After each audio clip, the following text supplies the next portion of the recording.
I never imagined that a phone call could turn my life upside down, but that's exactly what happened. It was a crisp autumn afternoon in Chicago when I saw my phone light up with an unfamiliar number. I almost ignored it, but something told me I should answer. When I did, the voice on the other end was unmistakable, even though years had passed.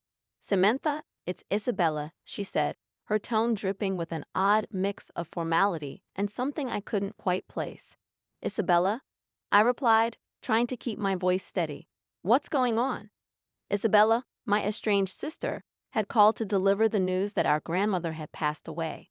The news itself was shocking, but the way she spoke made it clear she had a hidden agenda. "I just wanted to let you know," she said, her voice tinged with a hint of mockery. "I'm sure you're busy with your modest life." I could almost hear her smirking through the phone. Her words stung, but I tried not to let it show. "Thank you for letting me know. I'll make arrangements to come." It wasn't just for words that hurt. It was the memories they dredged up.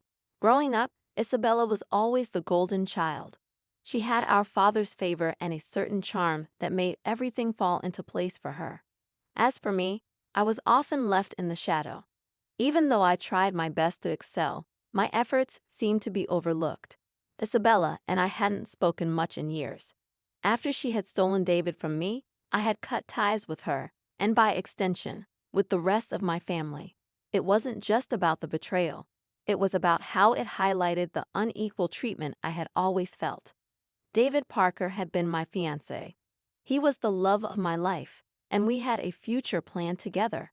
That was until Isabella, with her manipulative charm, came into the picture. David had left me for her, and I had been devastated. It wasn't just a broken relationship, it was a betrayal that left scars. Our family had always been fractured. Our father, stern and unyielding, favored Isabella for her resemblance to him. My mother, although caring, was often caught in the middle. She tried to show support, but it was clear that Isabella had always been the preferred child. After the breakup, I chose a different path. I left my job as a school administrator to focus on raising my daughter, Lily. John, my husband, was a supportive tech executive who loved me for who I was. We had a cozy home in the suburbs and a life that, while modest, was filled with love. Lily, our 6-year-old daughter, was a bright spot in our lives. She had a passion for drawing and even had a popular YouTube channel where she shared her artwork with the world. Despite the success in my personal life, the call from Isabella brought back a wave of old emotions. The thought of returning to the family home for the funeral filled me with apprehension. I hadn't been there in years, and the memories were bittersweet. Our grandmother had always been a beacon of kindness in our family. She was the one person who had supported me unconditionally. Her death marked the end of an era, and now, with Isabella's call, it felt like I was being dragged back into a world I had tried to leave behind. I spent the next few days preparing for the trip. The thought of seeing Isabella again filled me with a mix of dread and anticipation. It was not just about the funeral. It was about facing the family dynamics that had shaped so much of my life. I couldn't shake the feeling that there was more to Isabella's call than just the announcement of our grandmother's passing. When the day of the funeral arrived, I found myself standing in front of the old family home. The house looked exactly as I remembered it, unchanged yet somehow different. It was as if the walls held the echoes of our childhood, the echoes of laughter and fights, of dreams and disappointments. Inside, the atmosphere was heavy with grief and nostalgia. I saw familiar faces, some filled with sorrow, others marked by hidden agendas. As I moved through the crowd, I caught sight of Isabella. Her eyes scanned the room with a practiced indifference, surrounded by people who seemed to hang on her every word, her charm as potent as ever. I watched her with a sense of unease. Despite the years and the distance, it felt like we were still locked in the same old struggle. Isabella's presence was a stark reminder of the family dynamics that had always been a part of my life. In the middle of the ceremony, as the eulogies were being delivered, Isabella managed to corner me. "Samantha," she said with a smile that didn't reach her eyes, "it's been a while." I forced a smile in return. "Yes, it has. How have you been?" "Oh, you know," she replied, her voice dripping with false sweetness. Life has been interesting. I could sense the undercurrent in her words, the same old rivalry that had never truly faded. As I looked at her, I realized that this reunion was not just about mourning our grandmother. It was about confronting the past, the betrayals, and the choices that had shaped both of our lives. Little did I know that this encounter would set the stage for revelations that would challenge everything I thought I knew about my sister and our family. The days leading up to the funeral were filled with tension and unresolved feelings. I tried to focus on my family, John, Lily, and our daily routines, but it was impossible to ignore the looming reunion with Isabella and the family I had distanced myself from. The familiar yet painful echoes of the past were all too real. On the day of the funeral, the air was thick with grief and unresolved emotions. The family home was filled with relatives and acquaintances, all paying their respects. The house, with its worn charm, seemed to watch over us like an old friend holding secrets. As I entered the living room, I felt Isabella's eyes on me. Her presence was as imposing as ever, her polished exterior masking the deep-seated rivalry that had always existed between us.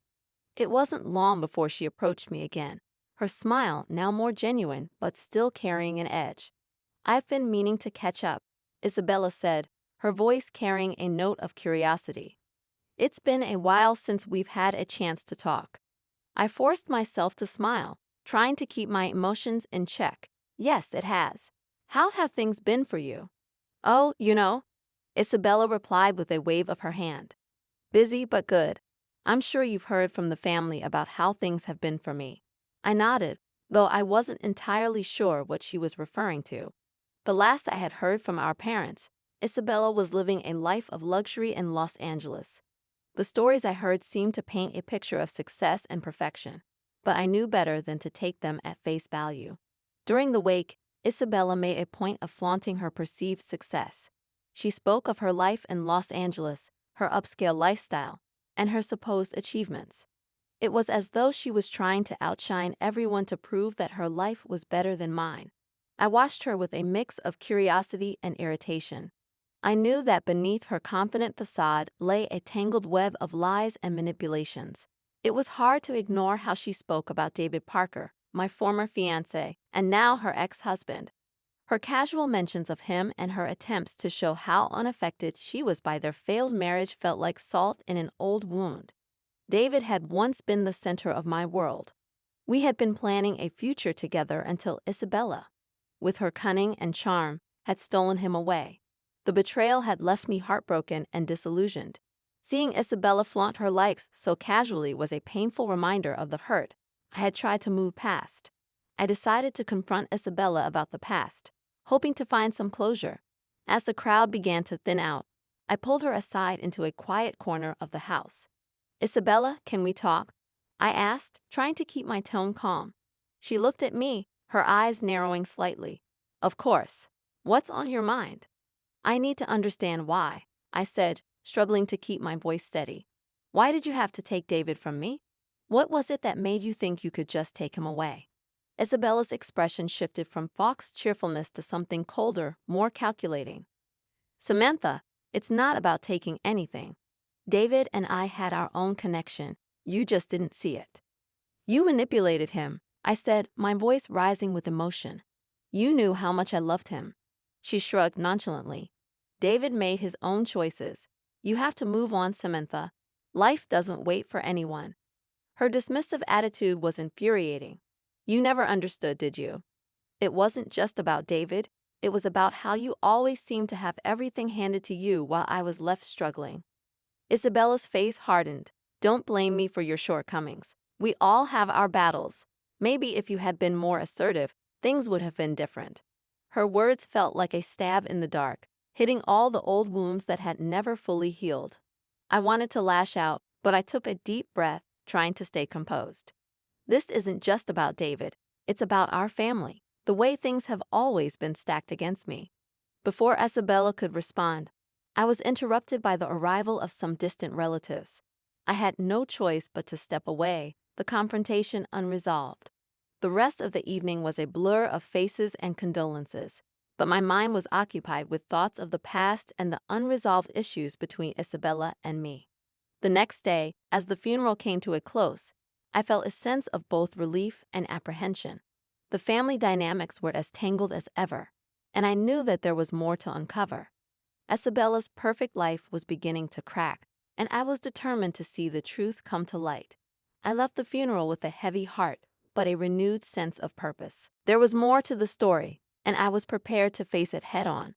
The confrontation had set the stage for deeper revelations, and I was ready to uncover the full extent of the lies and deceptions that had shaped our lives. The days following the funeral were filled with an unsettling calm. I found myself replaying my confrontation with Isabella over and over, seeking clarity in the chaos. It was clear that the family's underlying issues were far from resolved.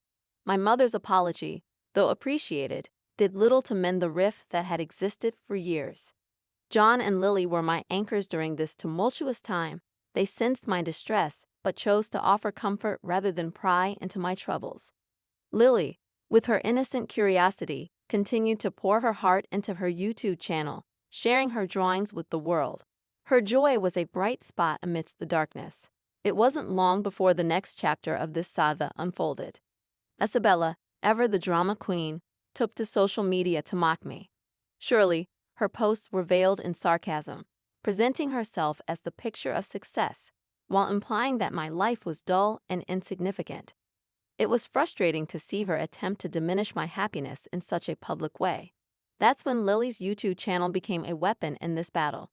One evening, after a particularly cruel post from Isabella, Lily and I decided it was time to use her platform for more than just showcasing her drawings.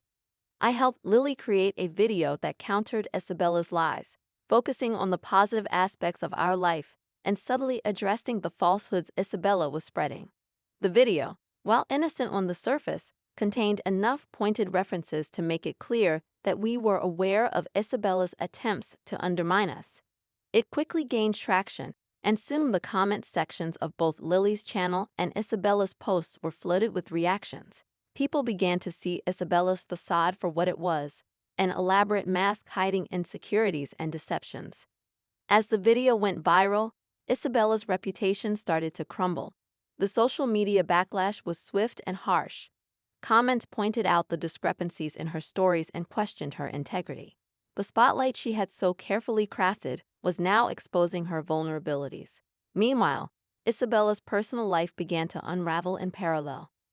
David, struggling with the public fallout from our confrontation and the negative attention surrounding his and Isabella's failed marriage, made a significant error at work. It led to his dismissal from his position as a software engineer. The professional and personal pressure became too much for him, and he fell into a deep spiral of self-doubt. Unable to cope with the financial and emotional strain, Isabella made a drastic decision. She filed for divorce, severing the final ties with David. Their son James became a casualty of this turmoil, and due to Isabella's unstable situation, he was placed into a care facility, a stark contrast to the privileged life she had once flaunted. The family dynamics were shifting rapidly. My mother, who had always been more sympathetic to me, approached me with a heartfelt apology for the past. She admitted that her favoritism towards Isabella had been a mistake and acknowledged the hurt it had caused. "I'm sorry for everything, Samantha," she said, her eyes filled with regret. "We should have done better by you. I see now how much pain we've caused." I appreciated her words, but the scars of the past were not easily healed. I chose to maintain a distant but cordial relationship with her, focusing on what truly mattered, my family's happiness and well-being. In the midst of these revelations, John and I decided to take a break from the chaos. We planned a joyful outing to an amusement park, a chance for Lily to enjoy herself and for us to reconnect as a family. It was a reminder of the simple joys and the love we shared. The trip was everything we needed, a day filled with laughter and bonding. It reinforced the strength of our family and highlighted the content life we had built together. It was a much-needed respite from the drama and reminded me of the importance of moving forward with love and support. As we enjoyed the day, I realized that while the past had its shadows, the future held the promise of light. With Isabella's downfall and the family's apologies, I felt a sense of closure. The journey was far from over, but for now, I could focus on cherishing the present and looking forward to a brighter future. The weeks after our trip to the amusement park brought a profound sense of calm. My life, once shaken by familial discord, was finding its equilibrium again. As I looked around at my little family, I realized how much we had grown through all the trials. Isabella's downfall was a hard pill to swallow, but it was a reminder of the destructive power of envy and manipulation. Her failed attempts to belittle my life had only served to bring her own downfall into the spotlight. The divorce, the loss of her son to a care facility, and her diminishing reputation were harsh consequences of the path she had chosen. David, once a part of my life, and now a figure of past regrets, faced his own set of challenges. His dismissal from his job had left him struggling to find his footing. Yet, despite everything, there was a sense of detachment on my part. My focus had shifted entirely to my own family and the life we had worked so hard to build. John and I continued to nurture our relationship, finding strength in each other. Our daughter, Lily, thrived in her creative endeavors.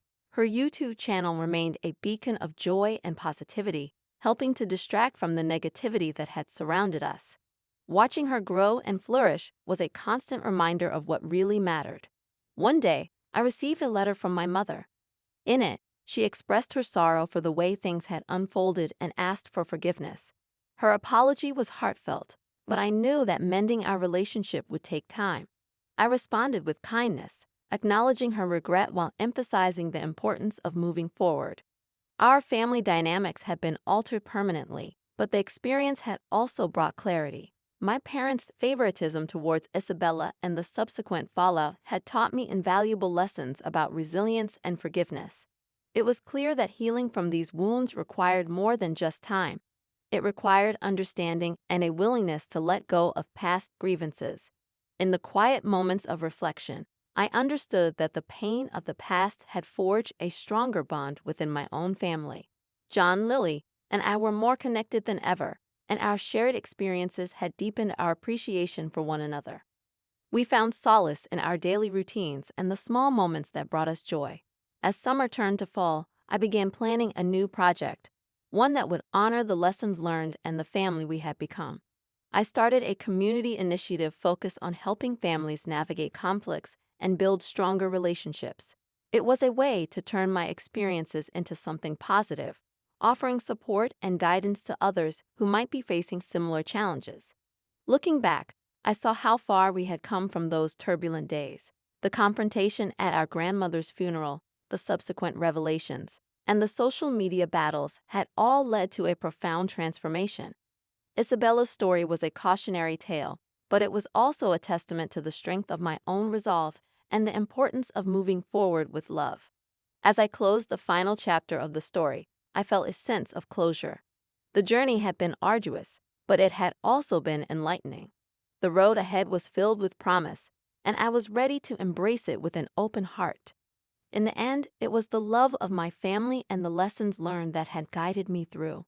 With John by my side, Lily's laughter brightening our days, and the community project taking shape, I knew that the future was ours to shape. As I looked forward, I carried with me the certainty that no matter what challenges lay ahead, our family's strength and unity would guide us through.